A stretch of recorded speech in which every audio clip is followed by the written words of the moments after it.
Naitwa John Mabagala, nafanya kazi na shirika naitwa EMI ambalo lilipewa kazi na Umoja wa Ulaya kwa ajili ya kusaidia bodi ya kahawa kutengeneza daftari la kitaifa la wakulima wa kahawa nchini. Hili daftari la wakulima la kitaifa la wakulima nchini ni daftari muhimu kwa sababu nchi za Umoja wa Ulaya zimeweka sheria ambayo inataka kahawa zote ambazo zinauzwa kwenye soko la Umoja wa Ulaya ziweze kuwa zimetoka maeneo ambayo hayajasababishwa au hayajasababisha uharibifu wa misitu ili waweze kulima kahawa. Kwa hiyo ili uweze kuonyesha hiyo, ni lazima uwe na daftari maalum la wakulima lenye taarifa za wakulima, wapi wanazalisha, mashamba yao yako maeneo yapi, wamepanda lini. Hizi taarifa zote kwa pamoja zinapowekwa kwenye picha za satellite zinaweza kuonyesha kwamba ni kweli hawa wakulima mahali walipo hawajafanya uharibifu wa mazingira ili kuweza kufanya uzalishaji wa kahawa.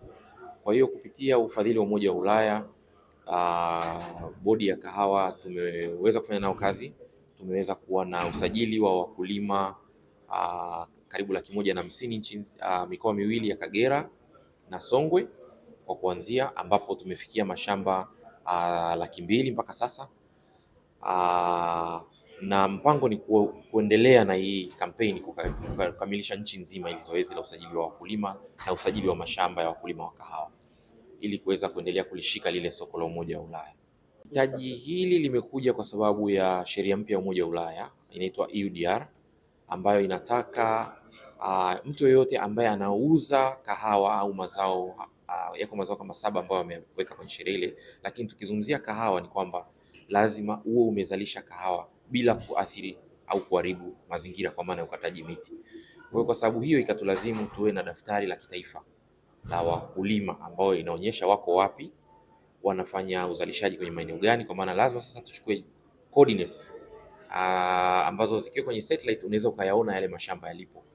Kwa hiyo kila unapouza kahawa nje ya nchi kwa maana soko la Ulaya lazima iambatane na zile coordinates ambako mashamba umetoa kahawa ile.